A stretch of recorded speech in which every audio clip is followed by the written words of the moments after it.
Welcome to 1189. My name is Tyler Marston, and today we are diving into the book of Genesis.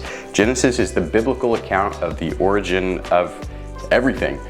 Humanity, evil, God's redemption plan is going to be followed through the rest of the Bible to set the world that He created, the good world He created, and humanity back into relationship with Him. That's what the rest of the Bible is going to follow, but Genesis is going to be like how we got here, the origin of all of those problems.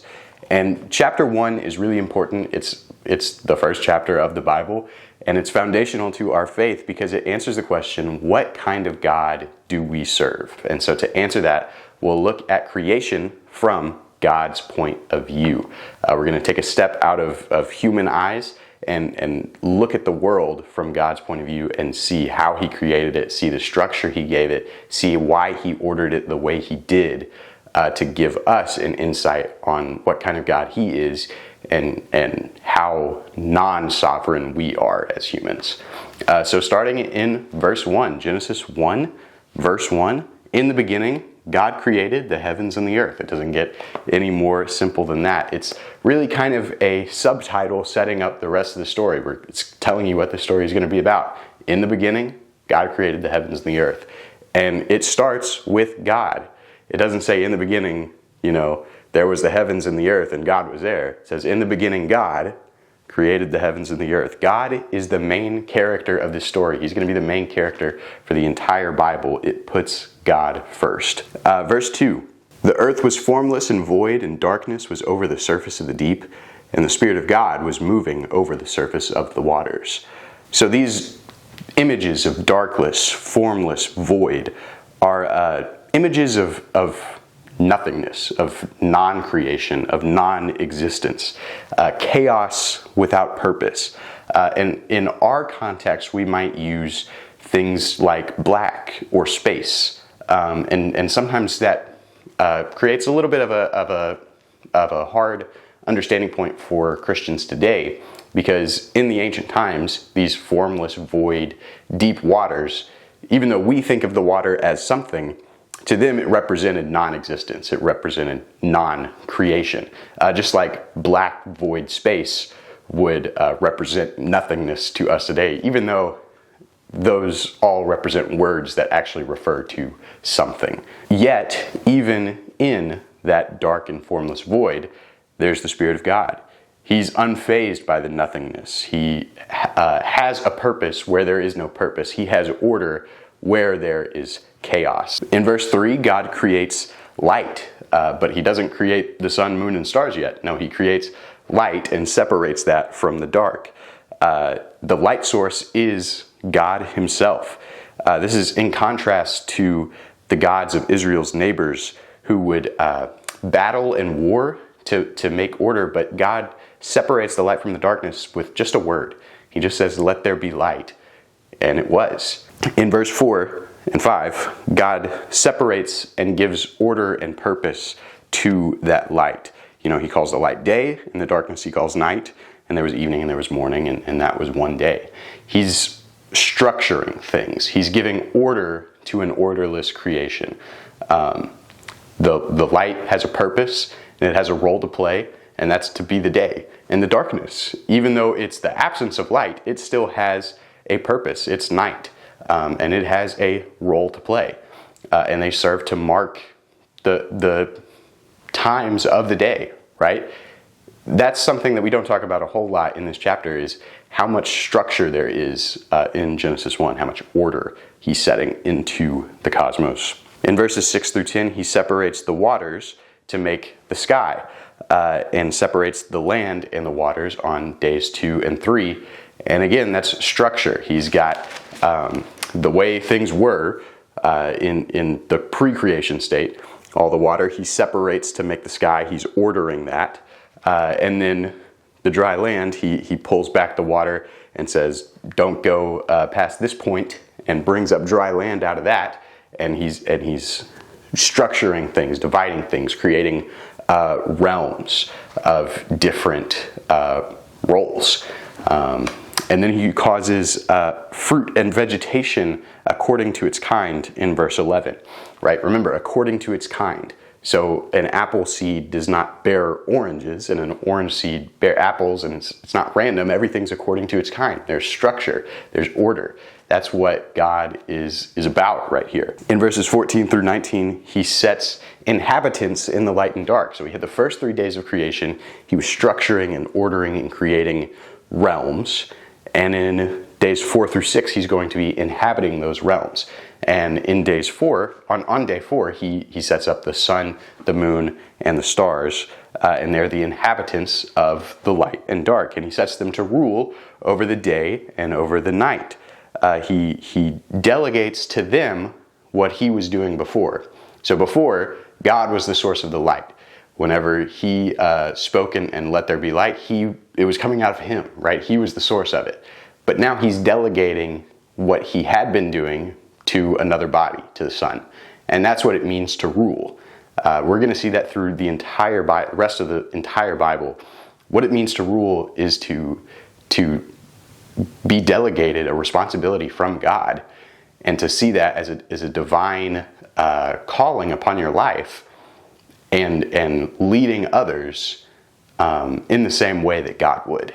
That's what it means to rule, and that's what he's giving to the sun, moon, and stars in verses 14 and 19. He also gives them a purpose and lets them mark seasons that are measurable and constant and consistent. Again, there's structure, and there's structure in God's delegation and in God's empowerment. Verses 20 through 23, he sets inhabitants in the sea and in the sky, which were the realms he separated on day 2. On days 3, he creates fish and he creates birds, and he gives them a special blessing, just like he told the sun, moon, and stars to rule in the skies. He tells the birds and fish to be like fruit and multiply. So he's already created the fruit, which has seed and it can reproduce according to its kind. And he gives that same charge to the birds and to the fish. In verses 24 through 26, we see day 6, and he sets inhabitants on the dry land that he created in day 3. And again, they're all according to their kind. There's structure, and there's able to be reproduction there, just like the fruits. And in verse 26 through 29, man is created. And man is not just created like everything else according to its kind, ability to multiply. It says in 1:26, God said, "Let us make man in our image, according to our likeness. Let them rule over the fish, over the sea, over the birds of the sky, over the cattle, and over all the earth, and over every creeping thing that creeps on the earth." God created man in his own image. In the image of God, he created them. Male and female, he created them. And God blessed them. And God said to them, "Be fruitful and multiply. Fill the earth and subdue it, and rule over the fish of the sea, and over the birds of the sky, and over every living thing that moves on the earth." We are created in God's image. So what does that mean? It means that we are to look like God, right? Ultimately, that because of sin and because of the broken world, which we'll get to later, we don't always look like God.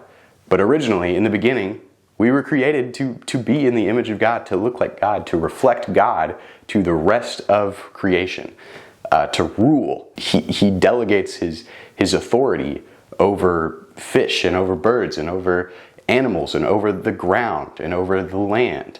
That is our calling. That is our responsibility. And we're all supposed to be working together, male and female. We're all equal in the beginning, all supposed to rule, be good, and represent God to the rest of creation. That is ultimately our purpose as humans, according to the Bible. In verses 29 through 30, it's important to remember, God doesn't abandon us in this task. He doesn't create us and say, "Okay, I've called you to be my image, go do it." No, what does he say? Verses 29, "Then God said, Behold, I've given you every plant yielding seed that is on the surface of all the earth, and every tree which has fruit yielding seed. It'll be food for you." So he is providing for our needs. He knows that we need food, and he's providing it. He's he is the one who's going to be taking care of the plants and stuff and causing growth so that the humans will have food to eat so that they can do the job God has given him. And in verse 31, we saw at the end of each day before, God was saying, and it was good, and it was good, and it was good. And in verse 31, he says, God saw all that he had made, and behold, it was very good. And there was evening and there was morning, the sixth day.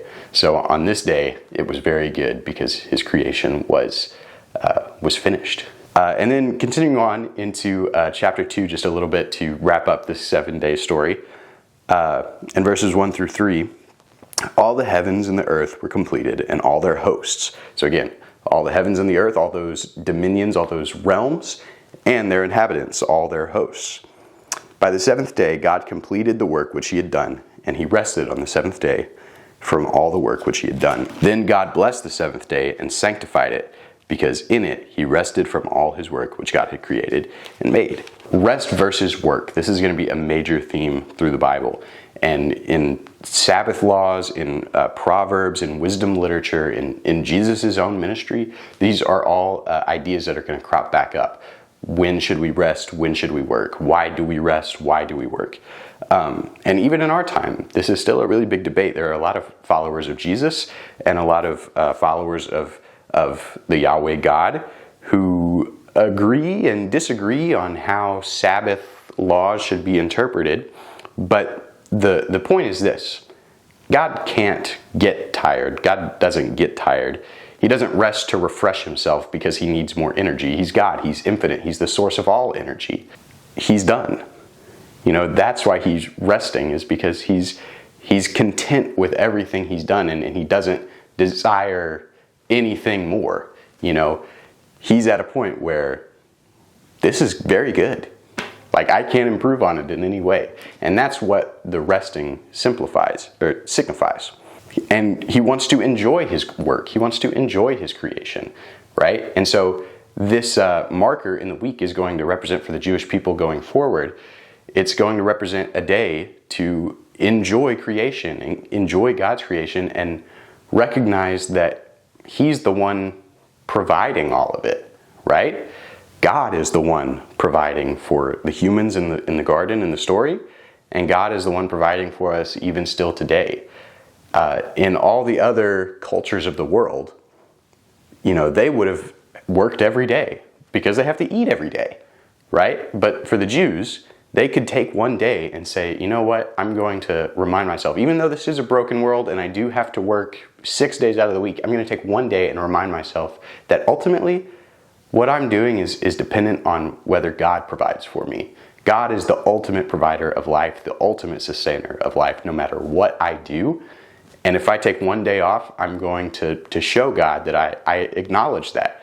And I'm going to worship him and thank him for providing for me. And I'm going to enjoy the world he has created. We can only rest when we're confident in God's ability to provide for us.